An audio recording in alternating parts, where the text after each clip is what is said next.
राधे राधे भक्तों, स्वागत है आपका पोथी कथा चैनल पर। तो आइए भक्तों सुने संकटा माता की कथा। एक बुढ़िया थी। उस बुढ़िया का एक बेटा था जिसका नाम था रामनाथ। रामनाथ धन कमाने के लिए परदेश चला गया। बुढ़िया अपने पुत्र के विदेश जाने के बाद बहुत चिंतित और दुखी रहने लगी, क्योंकि उसकी बहू उसे नित्य प्रति खरी खोटी सुनाया करती थी। इसलिए बुढ़िया प्रतिदिन चिंतित और उदास रहती। घर के बाहर स्थित कुएं पर बैठकर रोया करती थी। बुढ़िया का यह क्रम रोज चलता रहा। एक दिन कुएं में से माँ निकली, साक्षात देवी। उसने बुढ़िया से पूछा, बूढ़ी माँ, तुम इस तरह क्यों बैठकर रोती हो? तुम्हें किस बात का कष्ट है? तुम मुझे अपना दुख बताओ, मैं तुम्हारे दुख दूर करने का प्रयत्न करूंगी। बुढ़िया ने उस स्त्री का प्रश्न सुनकर कोई भी जवाब नहीं दिया और रोती ही रही। तो दिए की माँ बार बार एक प्रश्न दोहराई जा रही थी। वह बुढ़िया से बोली। तो इस बात से बुढ़िया झुनझुना उठी और बुढ़िया ने दिए की माँ से कहा, तुम मुझे बार बार ऐसा क्यों पूछ रही हो? क्या सचमुच ही तुम मेरा दुख जानकर उसे दूर कर दोगी? बुढ़िया की बात सुनकर दिए की माँ ने उत्तर दिया कि मैं अवश्य ही तुम्हारे कष्टों को दूर करने का प्रयत्न करूंगी। बुढ़िया ने दिए की माँ का ऐसा आश्वासन पाकर कहा, बेटा, मेरा एक बेटा है जो कमाने के लिए परदेश चला गया है। उसके पीछे मेरी बहू मुझे बहुत बुरा भला कहती है, यही मेरे दुख का कारण है। बुढ़िया की बात सुनकर दिए की माँ ने कहा कि यहाँ वन में संकटा माता रहती हैं, तुम अपना दुख उनसे सुनाकर कहो, वह अवश्य तुम्हारी प्रार्थना स्वीकार करेंगी। माँ बहुत दयालु हैं, दुखियों के प्रति बहुत सहानुभूति रखती हैं, निसंतानों को संतान, निर्धनों को धनवान, निर्बल को बलवान और अभागों को भाग्यवान बनाती हैं। उनकी कृपा से सौभाग्यवती स्त्रियों का सौभाग्य अचल हो जाता है। कुंवारी कन्याओं को अपने इच्छित वर की प्राप्ति होती है। रोगी अपने रोग से मुक्त होते हैं। इसके अलावा जो भी मनोकामना हो वह सभी को पूरा करते हैं, इसमें कोई संदेह नहीं है। दिए की माँ से ऐसी विलक्षण बात को सुनकर बुढ़िया संकटा माता के पास गईं और उनके चरणों पर गिरकर विलाप करने लगीं। संकटा माता ने बड़े ही दयालु हो बुढ़िया से पूछा, बुढ़िया, तुम किस कारण इतनी दुख से बार बार रोती रहती हो? बुढ़िया ने कहा, हे माँ, आप तो सब कुछ जानती हो, आपसे तो कुछ भी छिपा नहीं है। आप मेरे दुख को दूर करने का आश्वासन दें तो मैं अपने दुखद गाथा को आपको सुनाऊं। बुढ़िया की बात सुनकर संकटा माता ने कहा, मुझे पहले अपना दुख बताओ, दुखियों का दुख दूर करना ही मेरा काम है। संकटा माता के ऐसा कहने पर बुढ़िया ने कहा, हे माता, मेरा लड़का परदेश चला गया है। उसके घर में न रहने से मेरी बहू मुझे बहुत तरह तरह की सुनाया करती हैं। उसकी बातें मुझसे सहन नहीं होती। इसी कारण परेशान होकर मैं बार बार रोया करती हूँ। बुढ़िया की इस दर्द भरी कथा को सुनकर संकटा माता ने कहा, तुम घर जाकर मेरे लिए मन्नत मनौती मांगकर मेरी पूजा करो, इससे तुम्हारा लड़का सकुशल घर वापस आ जाएगा। मेरी पूजा के दिन सुहागिन स्त्रियों को आमंत्रित कर कर उन्हें भोजन कराना। ऐसा करने से तुम्हारा लड़का अवश्य तुम्हारे पास आ जाएगा।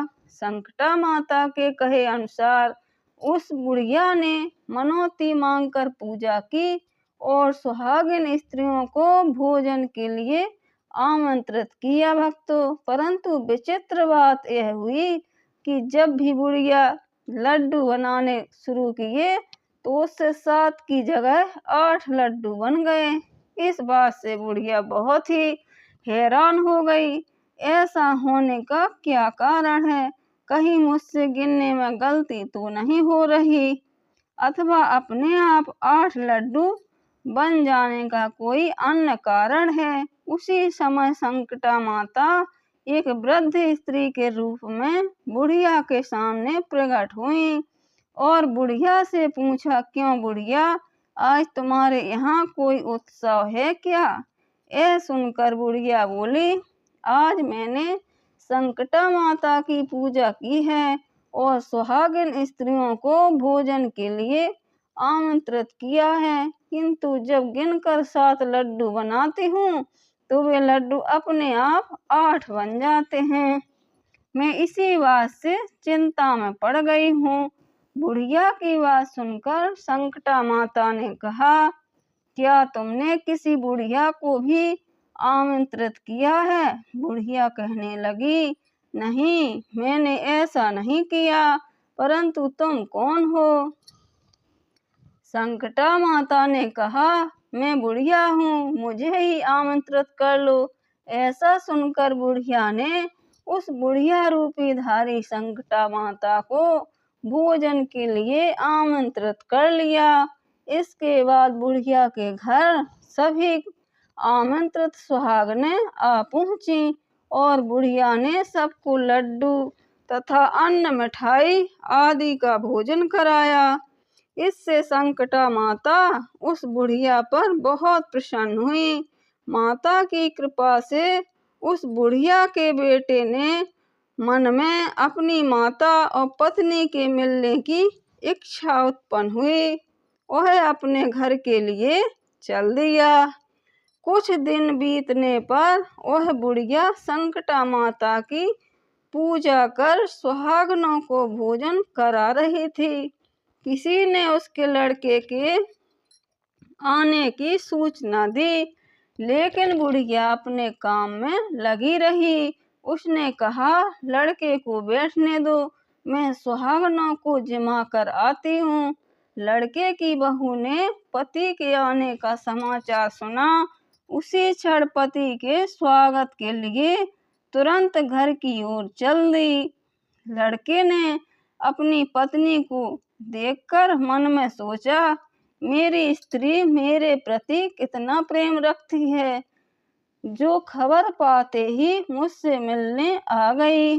परंतु मेरी माँ मुझ पर जरा भी प्रेम नहीं करती। मेरे आने की खबर पाकर भी मेरी माँ मुझसे मिलने नहीं आई। जब पूजा का काम समाप्त हो गया, सभी सुहागनें भोजन करके अपने अपने घर को लौट गईं। बुढ़िया अपने बेटे से मिलने के लिए उसके पास पहुंची। माँ के आने पर लड़के ने पूछा, माँ अब तक कहाँ थी? माँ ने कहा, बेटा, मैंने तुम्हारी कुशलता के लिए संकटा माता से मनौती मांग रखी थी। उसी को पूरा करने के लिए सुहागनें जिमा रही थी। संकटा माता की कृपा से उसका मन अपनी पत्नी से हट गया।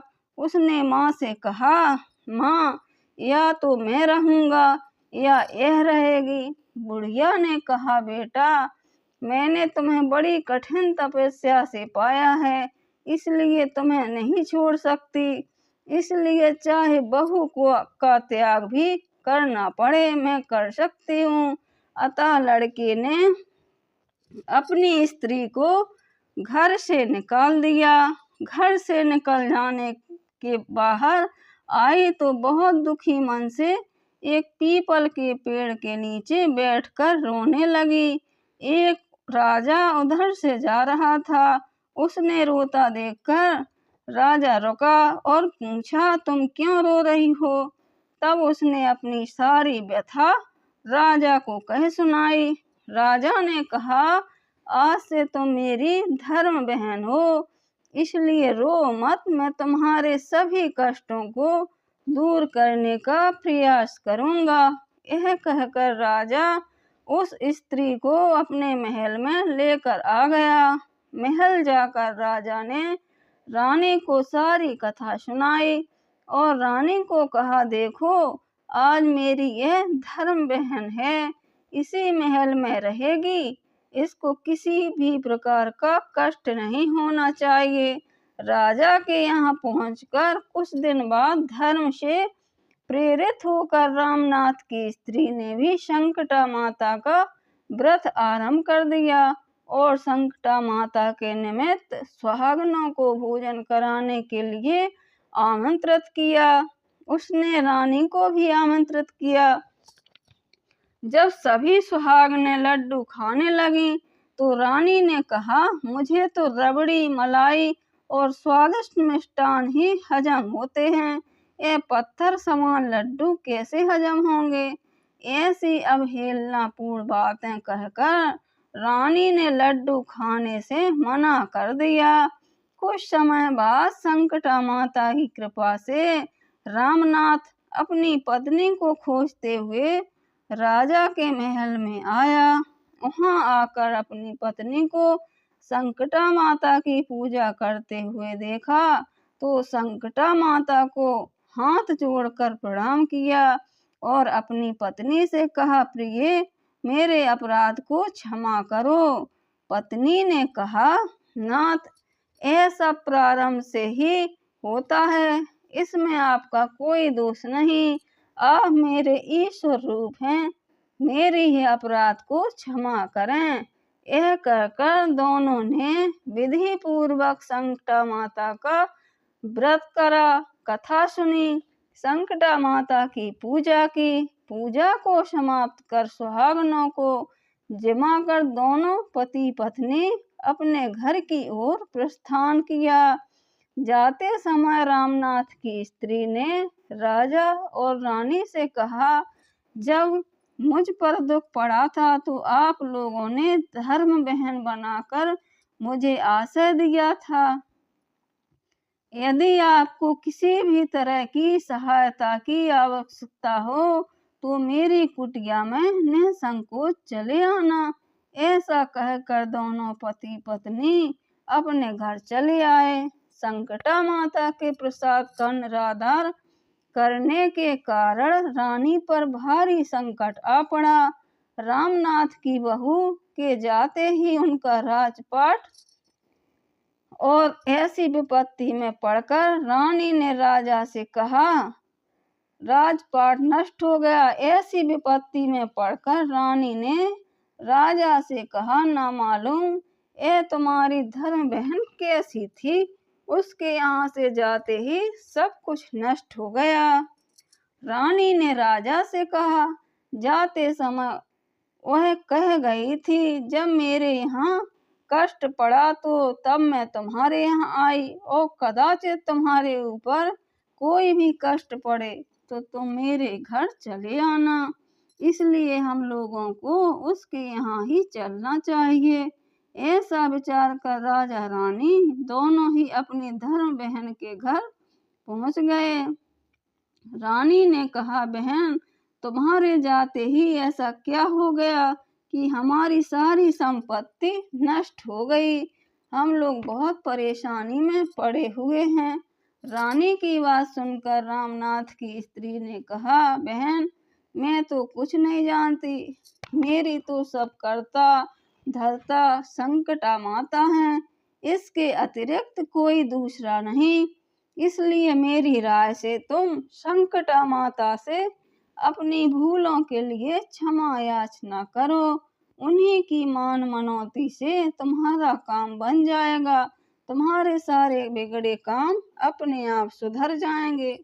रामनाथ की स्त्री की बातें सुनकर रानी ने श्रद्धा भक्ति से संकटा माता का व्रत किया और सुहागनों को जमाकर अनजाने में हुई अपनी सब भूलों के लिए संकटा माता से बार बार क्षमा मांगी।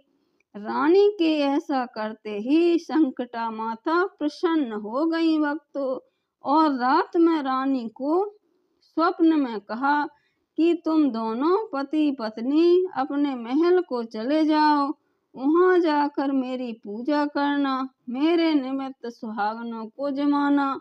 ऐसा करने से तुम्हारा गया हुआ राजपाट तुम्हें दोबारा वापस मिल जाएगा। सुबह होते ही रानी ने अपने सपने की बात राजा को बताई। रानी की बात सुनते ही राजा उसी क्षण रानी को साथ लेकर अपने महल की ओर चल दिए। महल में आने के बाद राजा रानी ने संकटा माता के कहे अनुसार पूर्ण भक्ति भाव से संकटा माता की पूजा की और सुहागनों को भोजन कराया।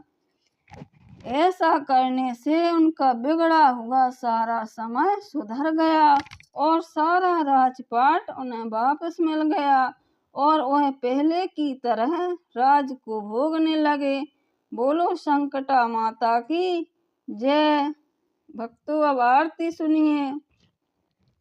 जय जय संकटा भवानी, करहूँ ते आरती तेरी, संकट पड़े हूँ तेरी माता, अरज सुनहु औ मेरी। जय जय संकटा भवानी, नहीं को तुम समान जगदाता, सुर नर मुन सब टेरी, कष्ट निवारण करहु हमारा, लाभहु तनक न देरी। जय जय संकटा भवानी, काम क्रोध अर लोभन के बस, पाप किया घनेरी, सो अपराध उर में आना, क्षमा भूल बहु मेरी। जय जय संकटा भवानी, हरहु सकल संताप हृदय का, ममता मोह निवेरी, सिंहासन पर आज विराजे, चवर डोरें सिर छत्र छतेरी। जय जय संकटा भवानी, खप्पर खड़ग हाथ में धारे, वह शोभा कहत बनेरी, ब्रह्मादिक सुर पार न पाए, हार थके हिय हेरी। जय जय संकटा भवानी, असुरन का वध कीन्हा, प्रगट अमत दिलेरी, संतन को सुख दियो सदाही, टेर सुनत नहीं कियो अवेरी। जय जय संकटा भवानी, गावत गुण गुण निज ही तेरी, बजत दुदम्भी भेरी, अस निज जान शरण में आयो, टेर कर फल नहीं कहत बनेरी। जय जय संकटा भवानी, जय जय संकटा भवानी, करहूँ आरती तेरी, भवबंधन से नहीं आवे, निस दिन ध्यान धरीरी। जय जय संकटा भवानी, करहूँ आरती तेरी, शरण पड़ी हूँ तेरी माता, अरज सुनहु औ मेरी। जय जय Sankata Bhavani. Please my channel subscribe और लाइक करें।